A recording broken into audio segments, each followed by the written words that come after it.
গুরু দীক্ষা যারা নেননি অবশ্যই নিতে হবে। আর যদি গুরু দীক্ষা না নিয়ে থাকেন, গুরুচরণে ভক্তি আনার জন্য, যাতে গুরুদেবের চরণের প্রতি মোহটা যায়, যাতে গুরুদেবের চরণের প্রতি আসক্তি তৈরি হয়, তার জন্য সকলকে গলায় তুলসীর মালা পরতে হবে।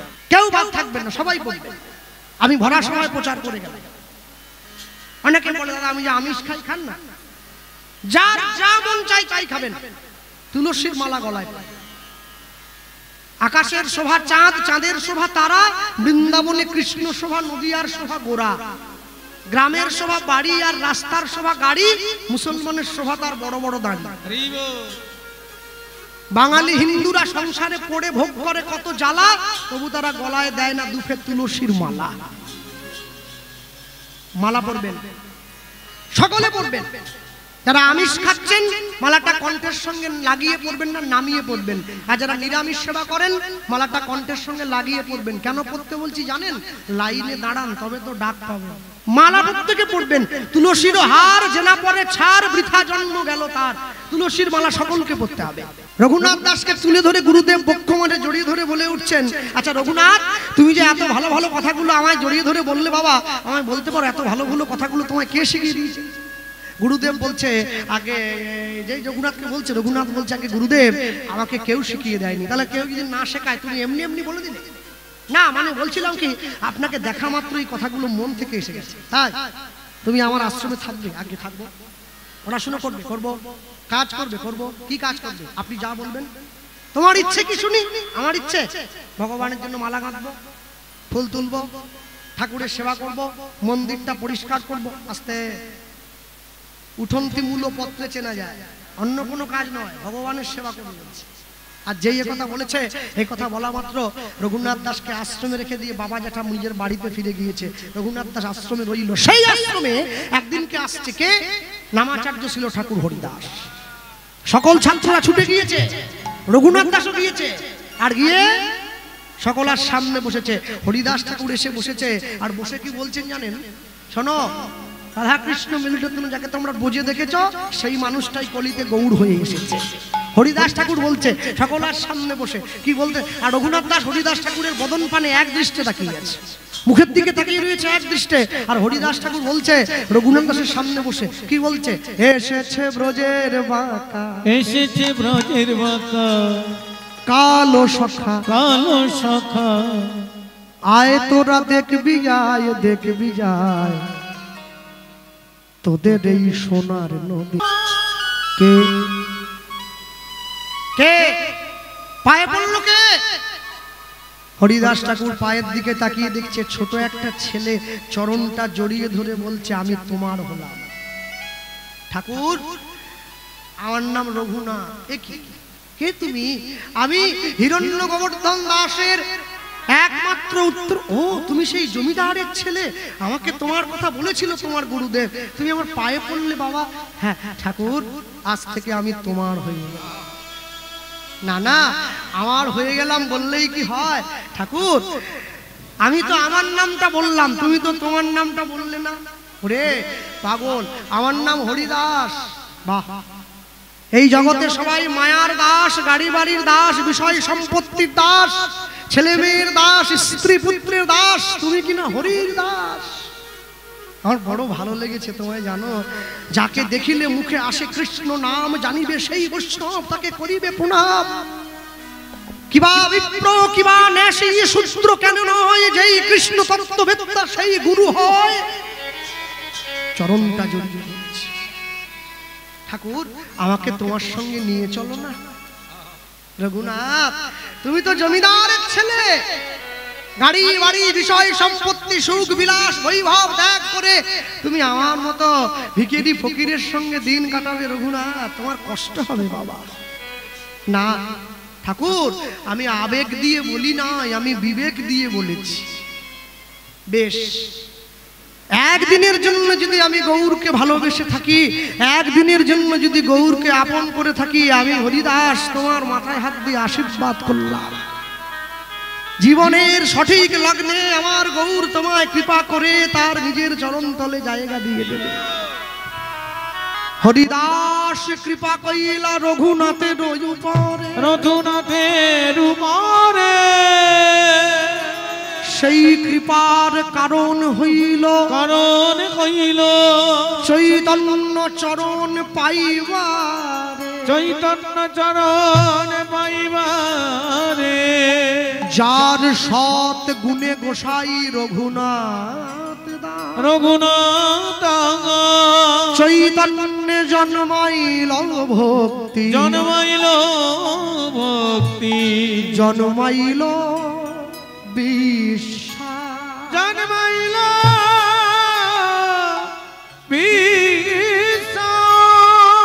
উপযুক্ত জমিতে গাছটা পুঁতে দিলে গাছটা কিন্তু আর আটকে থাকবে না, বড় হতে থাকবে।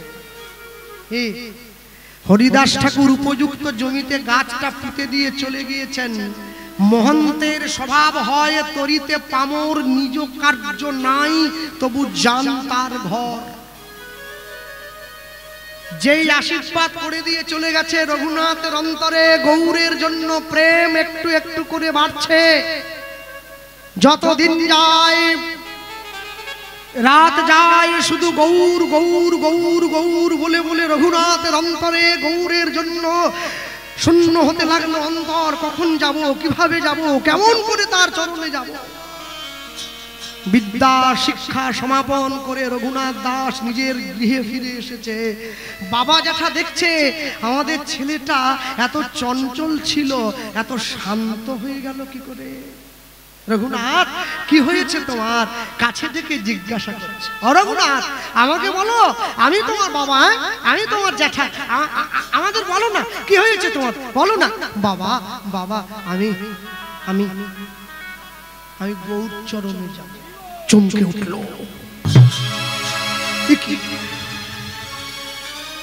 কেউ না জানুক, বাবা মা তো জানে সন্তানটা কেমন করে এসেছে।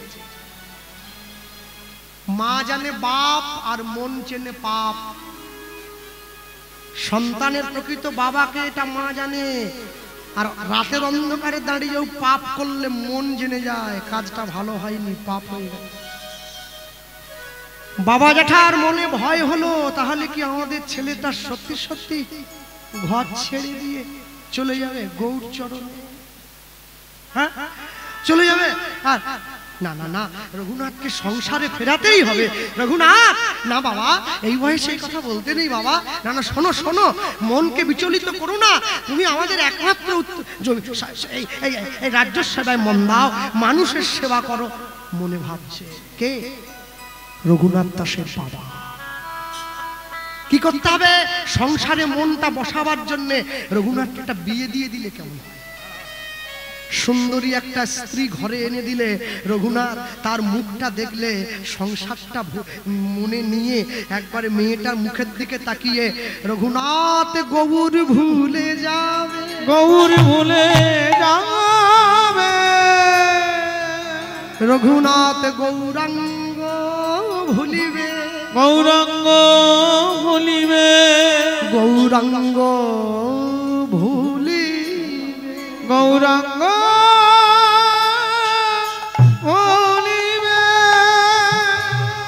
বঙ্কিমচন্দ্র চট্টোপাধ্যায় কপালকুণ্ডলা উপন্যাসে লিখেছিলেন, আমি তোমার সঙ্গ না ছাড়িলে তুমি আমার সঙ্গ ছাড়িবে কৃপকালে। হরিদাস ঠাকুর 22 বাজারে বেত্রাঘাত সহ্য করার পরও কি বলেছিল? হুজুর, আমি নাম ছেড়ে দিলেও নাম আমাকে ছাড়ে না। তুমি গৌরকে ছেড়ে দিলেও একবার চেষ্টা করে দেখো তো গৌর তোমায় ছাড়ে কিনা। হ্যাঁ, রঘুনাথের মনে বড় দুঃখ। বাবা জ্যাঠা দুঃখ ভোলাবার জন্য পাত্রীর সন্ধান করছে। উপযুক্ত পাত্রী কোথায় পাওয়া যায়? যাকে তাকে তো রঘুনাথের বৌমা করে আনা যাবে না। রঘুনাথ দাসের গৃহে প্রত্যেকদিন একটি বিধবা মা আসতেন ঘর পরিষ্কারের জন্য, যে মায়ের নাম ছিল রেবতী দাস। তার বিবাহযোগ্য সুন্দরী একমাত্র কন্যা ছিল, মেয়েটার নাম ছিল কমলা। যখনই জমিদার মশাই দুইজনকে সেই বিধবা মাকে দেখেছে, ছুটে গিয়ে কাছে দাঁড়িয়ে বলছে, রেবতী, কালকে সকালে তুমি একটু ঘরে থাকবে, আমরা দুই ভাই তোমার ঘরে যাব। কেন জমিদার মশাই? না না, একটু দরকার আছে, গিয়ে বলবো। পরের দিন প্রভাতে দুই ভাই স্নান করে শুদ্ধ বসন করে সোনার পালকিতে করে রেবতী দাস নামক কর্মচারীর গৃহে গিয়ে উপনীত হয়েছে। আস্তে বড় লোকের দরজায় গরিব যদি আত্মীয় হয়ে আসে বড় লোক খুশি হয় না, কিন্তু গরিবের দরজায় বড় লোক যদি আত্মীয় হয়ে আসে গরিব বড় আনন্দ পায়। আজকে আমার গৃহে কে এসেছে তো দেখো, জমিদারের পদধূলি পড়েছে। জমিদার মশাই আসুন, একবার আসুন না। জানেন আমি বড় অবাক হয়ে যাই, খুব মনে ভাবি। কি ভাবি বলুন তো? মাঝে মাঝে চিন্তা হয়, যারা আমরা হরিনাম করি, আমরা কীর্তন করি, আমাদেরকে বসিয়ে মানুষে আরতি করে। কীর্তনিয়াকে আরতি করছে, কীর্তনিয়া আরতি নিচ্ছে, এর ভয় নেই এতটুকু? হ্যাঁ, পা ধোয়াবার জন্য গৃহস্থ একবারে থালা বের করে নিয়ে চলে এসছে, আর আমি জুতো টুতো খুলে একবারে কাপড় টাপড় গুটিয়ে তৈরি হয়ে যাচ্ছি। সাবান টাবান মেখে পা ফসা করে ধোবে না? একবার ভাবতে হবে, আমার পা সে ধোয়াতে পারে, আমার বাড়ানোটা কি উচিত নাকি? পা ধোয়াবে কার? যে সর্বত্যাগী, যার মোহ নাই। আমার তো মোহে ভরা এই দেহ, তুমি পা ধোয়াচ্ছ কি করে? নিয়ে গিয়ে সামনে বসিয়েছে, শুদ্ধ আসন পেতে দিয়েছে। জমিদার মশাই বসেছেন। মা রেবতী, একটা কথা বলবো, তোমার একটা মেয়ে আছে না? আছে। একবার ডাকা যাবে মেয়েটাকে? হ্যাঁ নিশ্চয়ই। কমলা, একবার আয় মা। জমিদার মশাই ডাকছে। মেয়েটা এসেছে শতচ্ছিন্ন বসন করে। হ্যাঁ, আর যেই শতচ্ছিন্ন বসন করে মেয়েটা এসেছে, জমিদার মশাই সামনে দাঁড়িয়ে, আহা অপূর্ব, এই মেয়েটাকেই তো দরকার আমাদের সংসারে, আমাদের সন্তানের পুত্রবধূ করে নিয়ে যাব। একে আমরা যা বলবো এ তাই শুনবে। প্রণাম করছে, চরণে হাত দিয়ে। মা, তোমার নাম কি? আমার নাম কমলা। একটা কথা বলবো, রাখবে? হ্যাঁ। তোমার জীবনে অনেক কষ্ট জানো মা, ঘর মুছতে হয়, বাসন ধুতে হয়, রান্না করতে হয়। একটা জিনিস ভিক্ষে চাইছি, দেবে? আগে জমিদার মশাই, আপনারা আমার পিতৃতুল্য, বলুন না কি দেব? যাবে আমাদের ঘরে, আমাদের সংসারে রঘুনাথের স্ত্রী হয়ে, আমাদের কুলবধূ হয়ে, আমাদের সংসারের লক্ষ্মী হয়ে। যেই এ কথা বলেছে, মেয়েটার চোখে জল এসে গিয়েছে। এ কি বলছে? আমি অভাগিনী, কাঙালিনী, দরিদ্র, হতদরিদ্রা, শতচ্ছিন্ন বসন, আপনার পরিবার থেকে অর্থ এলে আমার দিন চলে, আর আমি আপনার ছেলে। হ্যাঁ মা, আমরা দুই ভাই তোমার কাছে ভিক্ষা চাইছি, মৃত্যু পথযাত্রী দুইজন, তুমি ফিরিয়ে দিও না মা। মেয়েটা মনে মনে ভাবছে, রঘুনাথের মতো গৌর ভক্ত পণ্ডিতকে যদি আমি নিজের জীবনে পাই, আমার নারী জনমটা ধন্য হয়ে যাবে। জমিদার মশাই, আমি যাব, কথা দাও, কথা দাও। হ্যাঁ, আমি কথা দিচ্ছি, আমি যাব। দাঁড়াও, একটা শর্ত আছে মা। কি শর্ত বলুন না? আমাকে কাজ করতে হবে তো? আমি সব কাজ পারি, আমি সব পারি। না না মা, তোমাকে কোনো কাজ করতে হবে না। তুমি শুধু তোমার রূপ দিয়ে, তোমার দেহ দিয়ে, তোমার যৌবন দিয়ে, তোমার মোহ মায়া দিয়ে তুমি আমাদের ছেলেটাকে ভুলিয়ে রাখবে। রঘুনাথ যেন কখনো ঠাকুর ঘরে না যায়। অসম্ভব! আপনি কি বলছেন? ছুটে গিয়ে জমিদারের চরণটা জড়িয়ে ধরলো। কি বলছেন? না না না, আপনি যদি আমাদের বলতেন, আমায় বলতেন রঘুনাথ নেশা করে, ওকে ছাড়িয়ে দাও। আপনি যদি বলতেন রঘুনাথ সৎসঙ্গ করে, ছাড়িয়ে দাও, আমি ছাড়িয়ে দিতাম। রঘুনাথ গৌরের নাম করে।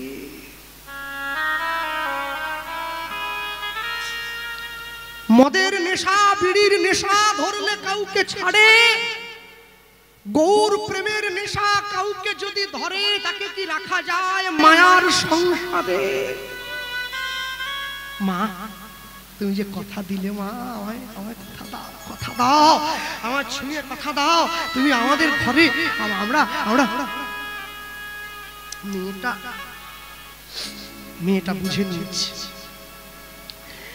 মেয়েটা মনে মনে বুদ্ধি করছে, আচ্ছা আচ্ছা আচ্ছা, আমার স্বামী গৌরচরণে যাবে বলছে। জমিদার মশাই আমাকে পুত্রবধূ করে নিয়ে যেতে চায় আমাদের ছেলে, ওই ছেলেটাকে আটকানোর জন্য, যাতে গৌরচরণে না যায়। আচ্ছা বলুন, আমি তো ওকে আটকে রাখতে পারবো না, ও চলে যাবে, আজ হোক কাল চলে যাবে। আচ্ছা একটা বুদ্ধি করলে হয় না? কি? আমার স্বামী যদি গৌর চরণে চলে যায় আমি কি পড়ে থাকবো? ও যদি যায় একবারের জন্য হলেও তো মহাপ্রভুকে বলবে, প্রভু আমার স্ত্রী আমাকে এই পথে পাঠিয়েছে, সেদিন আমার জনমটা ধন্য হয়ে যাবে, সেদিন আমার জনমটা ধন্য হয়ে যাবে। মা তাহলে কথা দাও, তুমি তুমি আমাদের ঘরে লক্ষ্মী হয়ে যাবে। হ্যাঁ দিলাম কথা। নিজের গৌর চরণের রাস্তাটা পাকা করে রাখছে, পাকা করে নিচ্ছে। আমি যাই। শোনো, যে মেয়েটা, যে বাড়ির বৌমা ভালো রান্না করতে পারে সে আদর্শ গৃহবধূ নয়। যে অনেক দূর পড়াশোনা করেছে সে আদর্শ গৃহবধূ নয়। যে বাড়ির বৌমা দেখতে খুব সুন্দর সে আদর্শ গৃহবধূ নয়। যে বাড়ির বৌমা পরিবারের সকলের হাত ধরে আর গৌর গোবিন্দ চরণে নিয়ে যেতে পারে সেই হচ্ছে আদর্শ গৃহবধূ। নিতাই গৌর হরি বল, হরি বল। আমি সবাইকে বলবো, বাড়ির বৌমাকে বলবে, মা একটু ভগবানের নাম ছেড়ো না তুমি। হ্যাঁ, রঘুনাথ দাসের বিয়ে হয়ে গেল মেয়েটির সঙ্গে। সকলে আশীর্বাদ করছে, রঘুনাথ জীবনে সুখী হও, অনেক বড় হও। আশীর্বাদ করে দিয়ে ফুলসজ্জার ঘরে প্রবেশ করিয়ে দিয়ে চলে গিয়েছে। কমলা বসে রয়েছে মাথায় ঘোমটা দিয়ে। রঘুনাথ দাস যেই ঘরের মধ্যে প্রবেশ করলো, মেয়েটা পালঙ্ক থেকে নেমে এসে রঘুনাথ দাসকে প্রণাম করছে। আপনি আমার প্রণাম গ্রহণ করুন। রঘুনাথ দাস বলছে, জানো তো কমলা, তাকিয়ে দেখো এই ফুল দিয়ে সাজানো পালঙ্কের উপরে আমরা আজ আমাদের জীবনের প্রথম রাত্রি।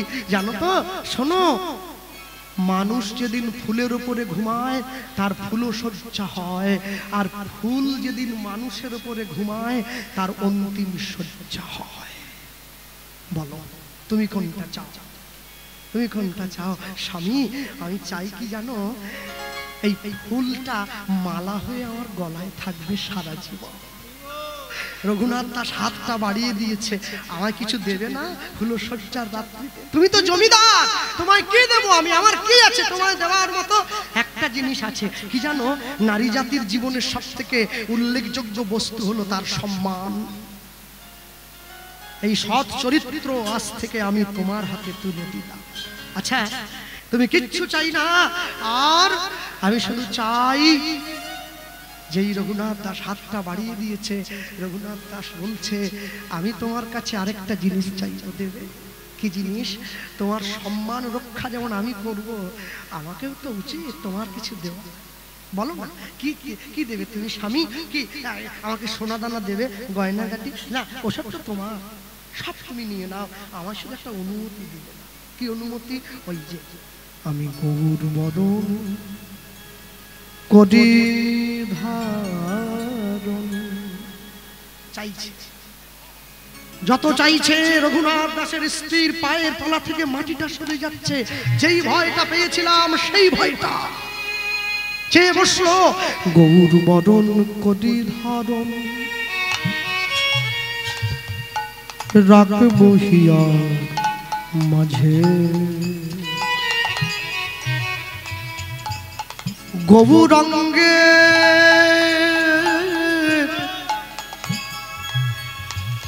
ভূষণ পরব, আমার যেখানে যা সাজে। গৌর বড় করি ধারণ রাখিব হিয়ার মাঝে, গৌরঙ্গে ভূষণ পরব, যেখানে যা সাজে।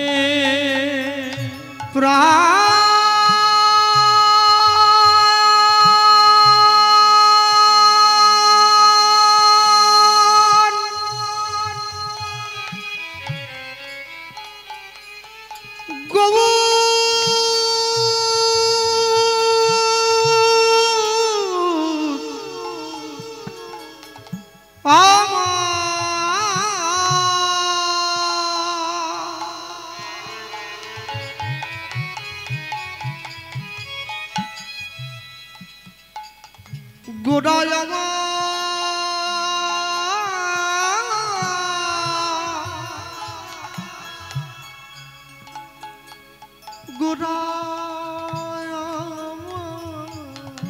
ওই না গৌরাঙ্গে ভূষণ পরিব যেখানে যা সাজে গৌর বদন গোরচনায় গোরা গোরা লিখব গায়।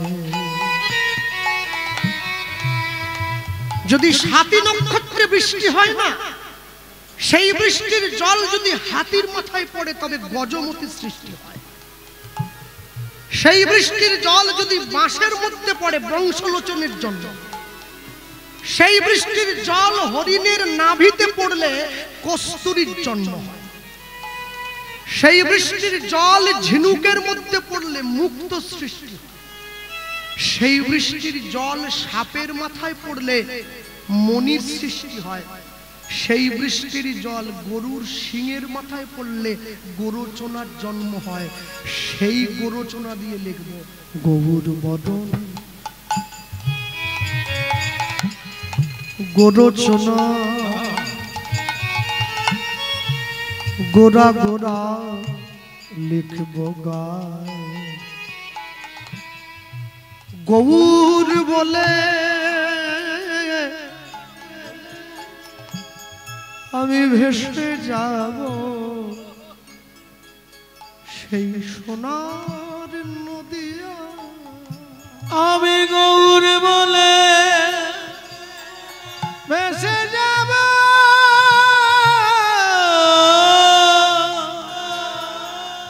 সেই সোনার নদিয়ায়। আমি কাঁদি বয়া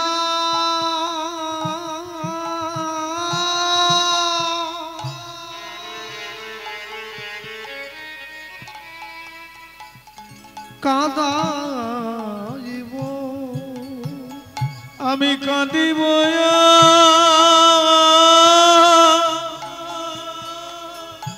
কাঁদাইব জীবের হাতে ধরে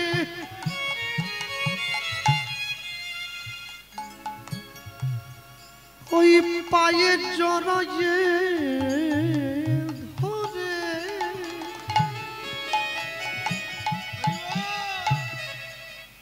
কাঁদিব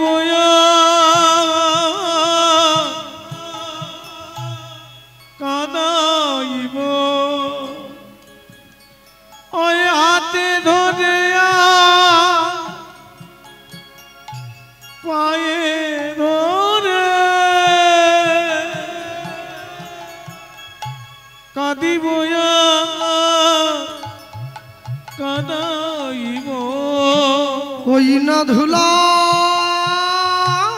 গড়া ধুলায় গড়া গড়ি দিয়ে কাঁদিব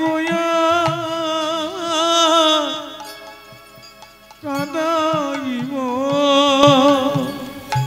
100 কোটি টাকার মালিকের ছেলে গৌর চরণে যাওয়ার জন্য কাঁদে, আর তোমরা হরিনামের আসনে বসে বসে গল্প করো। তোমাদের ভয় নেই, তোমাদের লজ্জা নেই। একটা একটা করে দিন পার হয়ে চলে যাচ্ছে, মৃত্যুর দিকে এগিয়ে যাচ্ছে এক পা করে। এখনো সময় আছে। তার চরণটা জড়িয়ে ধরে প্রাণ ভরে কাঁদবে, ওগো হা গৌর নিতাই গৌর হরি বল।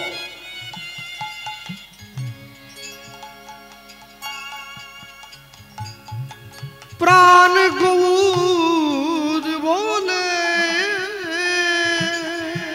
কাঁদিব কাঁদাইব আমি ওই চরণে সব কপিব আমি কাঁদাইব কাঁদিব। রঘুনাথ দাসের স্ত্রী বলছে, স্বামী তুমি আজকে রাত্রিটা আমার কাছে থেকে কালকে সকালবেলায় গৌরচরণে চলে গেলে হবে। আমার জীবনের একটা মাত্র রাত তুমি আমার কাছে থেকে যাও, কালকে ভোরবেলায় উঠে আমি ঘরের দরজাটা খুলে দেবো, তুমি গৌরচরণে চলে যাবে, আমি তোমায় বাধা দেব না। না, আজকে রাত্রিটা যদি আমি থেকে যাই তোমার কাছে, আমার এই দেহটা যদি তোমার সেবায় একবার দিয়ে দেই, আমার এই দেহটা উচ্ছিষ্ট হয়ে যাবে। আমি এটা নিয়ে কি করে গৌরচরণে যাব? আমি জমিদারের ছেলে, আমি সিদ্ধান্ত নিয়েছি, আমি এক সিদ্ধান্তে অনড় ব্যক্তি। যদি আমাকে যেতেই হয়, আমি এই পবিত্র দেহটা গৌরচরণে নিয়ে যাব। আর যদি না যাই, সারা জীবনের জন্য সংসারের সেবা করব, সারা জীবনের জন্য সংসারে থেকে যাব। রঘুনাথ দাস ঘরের দরজাটা খুলে দিয়েছে, আর যখনই খুলে দিয়েছে ছুটে গিয়ে নিজের স্ত্রী বলছে, তুমি যাও, তুমি গৌরের চরণে যাও। আর শোনো, যেদিনকে তুমি গৌরকে নিজের মতো করে পাবে, গৌরকে নিজের করে পাবে, সেদিন তুমি একটু আমার কথা তোমার গৌরকে জানিও। কেন জানো? আমি তোমার অভাগিনী স্ত্রী, সংসারে পড়ে রইলাম, শেষের দিনে তোমার গৌর যেন আমাকে একটু তার চরণতলে জায়গা করে দেয়। আমি তোমার কাছে আর কিচ্ছু চাই না। শেষের দিনে আমার গৌর, তোমার গৌর যেন একটু আমাকে আমাকে আমাকে যেন তার চরণে জায়গা করে দেয়। আমার আর চাওয়ার মতো কিচ্ছু নেই, কিচ্ছু। রঘুনাথ দাস ছুটছে, গৌর হরি আমি আসছি, তুমি দাঁড়াও। ছুটতে ছুটতে ছুটতে ছুটতে শান্তিপুরে অদ্বৈত আচার্যের ঘরে গিয়ে মহাপ্রভুর চরণতলে লুটিয়ে পড়েছে। প্রভু, আমি এসেছি। কে? আমি রঘুনাথ। ও রঘুনাথ, এসো এসো এসো রঘুনাথ, হরিদাস আমায় তোমার কথা বলেছিল, রঘুনাথ তুমি এসো। মা নিয়ে গিয়ে সম্মুখে দাঁড়িয়েছে, আর যেই নিয়ে গিয়ে সম্মুখে দাঁড়ালো, মহাপ্রভু রঘুনাথ দাসকে জড়িয়ে ধরে বুকে জড়িয়ে ধরলেন। রঘুনাথ শোনো, হরিদাস আমায় তোমার কথা বলেছে, কিন্তু আমি তোমাকে এখনই আমার কাছে নেব না, আরেকটু সময় দাও, আরেকটু সময় দাও। কেন প্রভু এখন নেবে না কেন? ওগো, আখ গাছটা যখন কচি থাকে, চিবুলে আখের মিষ্টি স্বাদটা পাওয়া যায় না, একটু পোক্ত হতে দাও, একটু মিষ্টিটা বসতে দাও, কি তবে তো তোমায় আমি আমার কাছে নেব। হ্যাঁ, আর শোনো, তুমি সংসারে যাচ্ছ, যাও, আমার একটা কথা শুধু মনে রেখে দিও। কি কথা? তুমি স্থির হইয়া ঘরে যাও,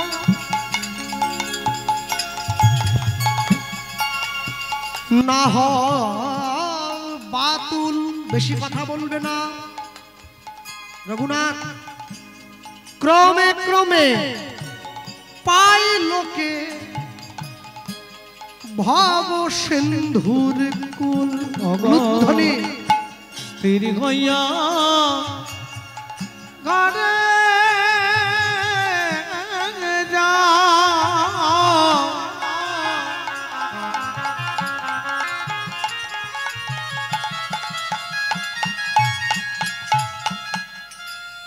না বাতো ক্রমে ক্রমে পাইলকে পাব সিন্ধু মরকট বৈরাগ্য না করিবে লোক দেখাইয়া। অগমর কর বৈরাগ্য না করিবে তুমি লোক দেখাইয়া। যথাযোগ্য বিষয় ভুঞ্জ অনাসক্ত হইয়া। যথাযোগ্য বিষয় ভুঞ্জ গায়ে বিষয় লাগবে না হইয়া। এবার অন্তে নিষ্ঠা রাখিবে বাহ্যে লোক ব্যবহার। শোনো, অচিরাতে কৃষ্ণ তোমায় করিবে উদ্ধার। অচিরাতে কৃষ্ণ তোমায় করিবে উদ্ধার। স্ত্রীকে বলে দেবে কি হাতে কাজ মুখে নাম সদাই করিবে। অগতে কাজ মুখে না সদাই করিবে। ওগো তুমি না ডাকিলেও কৃষ্ণ তোমারে ডাকিবে। তুমি না ডাকিলে কৃষ্ণ তোমারে ডাকিবে। রঘুনাথ তুমি না ডাকিলেও কৃষ্ণ তোমারে ডাকিবে। বাবা তুমি না ডাকিলে কৃষ্ণ তোমারে ডাকিবে। জোরেই পড়ে নেই, কারণ কোনো পত্র আছে জোরে পড়া যায় না। দাদা বলছিল গাইছিল না, চিঠি লিখি তোমার কাছে ব্যথার কাজলে আশা করি পরাণ বন্ধু আছো খুশি। হ্যাঁ, ওটা বিখ্যাত একটা কৃষ্ণলীলা পর্যায় আছে, রাধারানীর পত্র লিখন, বিষ্ণুপ্রিয়ার পত্র লিখন, সেইখানের ওটা পথ। সেই পত্রটা উনি গিয়ে শোনাচ্ছিলেন আপনাদের। তা আমাকে সুনীলবাবু একটা পত্র দিয়ে গেছেন। তা না না লিখেছেন, হাতের লেখাটি বড় সুন্দর লিখেছেন। মাননীয় শ্রী গোপাল কৃষ্ণ পাল, বিনীত নিবেদন আপনার কাছে রইল, এই যে আপনি আমার এই একটা অনুরোধ রাখুন। কথাটি হলো, এই সমাজে হয়ে চলেছে অন্যায়ের পর অন্যায়, যা নারীদেরকে মুখ বুজে সহ্য করতে হয়, না পারে প্রতিবাদ করতে, আর না পারে তাদের সাথে হয়ে যাওয়া অন্যায়গুলোকে কাউকে বলতে। কিছু কিছু নারী এই অন্যায়ের অত্যাচারের শিকার হয়েছে। তাই দয়া করে এই হরিনামের মধ্যে দিয়ে, কৃষ্ণ নামের মধ্যে দিয়ে আপনি মেয়েদের হয়ে একবার প্রতিবাদ করবেন। দয়া করে আমার অন্যায় হয়ে যাওয়া প্রতিটা মেয়েদের কণ্ঠস্বর হয়ে একটিবার চিৎকার করে এই সমাজের সামনে বলুন যে মায়েদের অবলা দুর্বলভাবে যারা, তারা মূর্খ, আর হিন্দু সমাজকে বাঁচাতেই হবে, তা না হলে সনাতনী মায়েরা এবং সনাতনী জাতি আর বিপন্নতার মুখে। আপনি ভাবছেন এগুলি বলেই বা কি হবে, কিন্তু আপনি কি জানেন শত নারী সমাজ আপনার এই একটা কথার জন্য আমরা অধীরাগ্রহে আছি। তাই এই কথাটা রাখার জন্য কোটি কোটি ধন্যবাদ, অন্তর থেকে শত কোটি প্রণাম জানাই। ইতি রত্না নস্কর, আপনার খুব বড় ভক্ত, লিখে দিয়েছে এটি। তা আমি অন্য কিছু তো বলতে পারি না, অন্য কোনো মঞ্চ হলে হয়তো আরো বেশি কিছু বলতে পারতাম, কিন্তু কীর্তনের মঞ্চ থেকে আমি এইটুকুই বলবো, তারা এখানে বসে আছেন যে সমস্ত মায়েরা, তাদের বাড়িতে মেয়ে রয়েছে, আমি ঠিকই লিখেছে, কথাটি একদম উল্লেখযোগ্য। বর্তমান সমাজের যা প্রেক্ষাপট সেই দিকে তাকিয়ে আমি সকলার চরণ ধরে একটা কথাই বলবো, মেয়েকে লক্ষ্মী পরে তৈরি করবেন, সরস্বতী পরে তৈরি করবেন, আগে নিজের বাড়ির মেয়েটাকে কালী তৈরি করুন। আগে কালী তৈরি করে হাতে অস্ত্র নিতে শেখান। কেন জানেন, অস্ত্র যদি না ওঠাও না, তুমি রাষ্ট্র হারিয়ে ফেলবে, আর শাস্ত্র যদি না পড়ো তুমি সংস্কার হারিয়ে ফেলবে। তাই প্রত্যেকের মেয়েকে শিক্ষা দেবেন যাতে অন্যায় হলে অন্যায়ের বিরুদ্ধে প্রতিবাদ করতে শেখে। মুসলমান মেয়ে যারা, ইসলাম ধর্ম পালন করে যারা, মুসলমান বাড়ির মেয়েদের গোটা দেহ ঢাকা থাকে, চোখটা খোলা থাকে, আর হিন্দু বাড়ির মেয়েদের পুরো দেহটা খোলা থাকে কিন্তু চোখটা ঢাকা থাকে। এইটা বড় দুর্বৃত্ত। তাই আমি সকলকে বলবো অন্যায়ের প্রতিবাদ করবেন। ব্রাহ্মণ, ক্ষত্রিয়, বৈশ্য, শূদ্র, হাড়ি, মুচি, মেথর, ডোম, তেলি, কামার, চামার, বিপদে পড়লে কেউ পিছপা হবেন না, এক হয়ে এসে এক হাতে হাত ধরে সকলে অন্যায়ের প্রতিবাদ করবেন। যারা বসে আছেন, যারা লিখেছে, একটা কথা মনে রাখবেন, বাড়ির ছেলে মেয়েদেরকে ধর্ম শিক্ষা দিতে গিয়ে কোনো বড় বড় বই পড়াবার দরকার নেই, কোনো পুঁথি পড়াবার দরকার নেই। একটা জিনিস শিক্ষা দিয়ে দেবেন, ভারতবর্ষে মোট 200টিরও বেশি নদী আছে, ওটা ভারতবর্ষ জুড়ে আছে। আচ্ছা, নদীর নাম কি? গঙ্গা, যমুনা, সরস্বতী, নর্মদা, সিন্ধু, কাবেরী, ভগীরথী, ব্রহ্মপুত্র আছে। আচ্ছা, কোন নদীর নাম কি আছে? রেশমা, সিরিয়া, সুলতানা, মুমতাজ, আলিয়া, এলিজাবেথ আছে? নেই তো। এখানেই বোঝা যায় সনাতন ধর্ম কত প্রাচীন। নতুন করে বলবার মতো কিছু নাই। যারা বসে আছেন এই জায়গায়, এখনো সময় আছে, নিজেরা শক্ত হয়ে যান, নিজেরা সুস্থ হয়ে যান। একে অপরের বিপদে দাঁড়িয়ে হাততালি না দিয়ে একে অপরের পাশে গিয়ে দাঁড়াবেন। বিপদ এলে একে অপরের কণ্ঠে কণ্ঠ জড়িয়ে ধরে বিপদের প্রতিহার করবেন। নিতাই গৌর প্রেমানন্দে। হরি বল, হরি বল, হরি বল। একটু তালি দেওয়া যায়? বাবা বাবা এসেছে, এদিকে কোথায় এসেছে ব্রজের বাঁকা, এসেছে ব্রজের বাঁকা কালো সখা, আয় তোরা দেখবি গায়, দেখবি গায়, তোদের এই সোনার নদী গায়, উলুধ্বনি তোদের এই সোনার নদী গায়। এসেছে ব্রজের বাঁকা, এসেছে ব্রজের বাঁকা, কালো সখা আই তোরা দেখবি গায়, দেখবি গায়। তোদের এই সোনার নদী গায়, তোদের এই সোনার হরি নদী হরি বল। গায়। রং ফিরেছে, ঢং ফিরেছে, রঙ ফিরেছে, ঢং ফিরেছে, তার রং ফিরেছে, ঢং ফিরেছে, তার রঙ ফিরেছে, ঢং ফিরেছে। ও গো কালো এখন চেনা যায়। এসেছে এসেছে ব্রজের বাঁকা, কালো সখা আয় তোরা দেখবি গায়, দেখবি তাই গায়। গৌর হরি তোদের বল। এই সোনার নদী গায়, তোদের এই সোনার নদী গায়, তোদের এই সোনার নদী গায়। তার কালো বরণ নাই, কালো বরণ নাই, ও গো রাই অঙ্গে অঙ্গ মেখে গৌর হলো তাই। ও তার কালো বরণ নাই, রাই অঙ্গে অঙ্গ মেখে গৌর হলো তাই। তার কালো বরণ নাই, রাই অঙ্গে অঙ্গ মেখে গৌর হলো তাই। ও এবার তার ব্রজের ধুলো খেলা, প্রেমের খেলা খেলতে এলো নদিয়ায়, নদিয়ায়। তোদের এই সোনার নদী গায়, তাই গৌর হরি হরি বল। নদী গায়।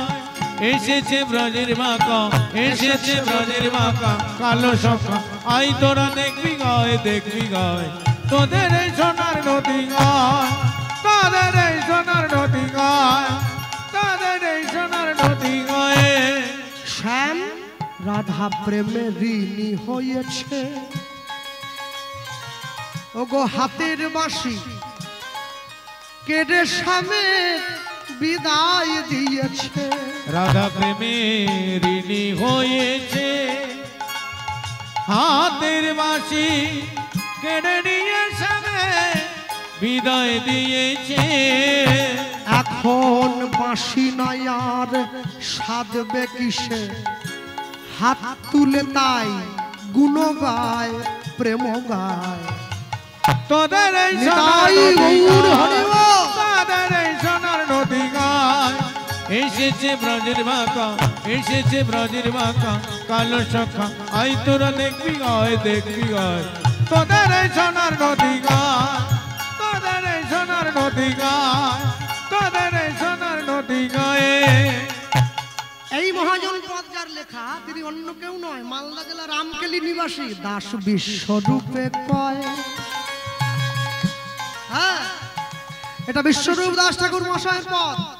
এই বিশ্বরূপ দাস ভগবান মানতেন না, বলে তোমার গৌর কি আছে নাকি?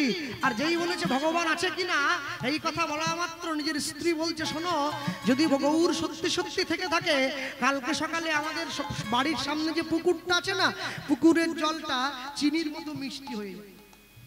পরের দিন সকালবেলায় বিশ্বরূপ দাস গিয়ে সেই পুকুরের জল যখন মুখে নিয়েছেন, দেখছেন সত্যি সত্যি মিষ্টি হয়ে গেছে। সেই পুকুরের পাড়ে বসেই লিখলেন, দাস বিশ্বরূপে কয়, এমন হয় কি নয় আর হয়। দাস বিশ্বরূপী কয়, এমন হয় কি না হয়। ওগো সময় বুঝে ওই চরণ তলে সব সঁপে দিতে হয়। অবসময় নিতাই গৌর হরি বল। ওই চরণ তলে সব সঁপে দিতে হয়। রাধার প্রেমের নাগর, রসের সাগর, প্রেম বিলাতে নদী যায়, নদী যায়। তোদের এই সোনার নদী গায়, তোদের তাই এই সোনার গৌর নদী হরি গায়। বল। এসেছে ব্রজের বাঁকা, এসেছে হা ব্রজের গৌর বাঁকা, কালো সখা আই তোরা দেখবি হয়, দেখবি হয়।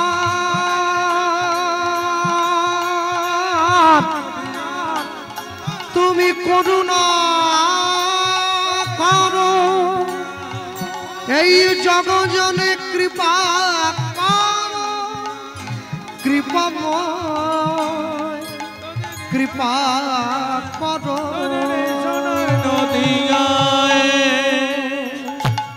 আমি তোমার হলাম, আমি তোমার গোলাম, আমি তোমার হলাম, আমি তোমার গোলাম, আমি তোমার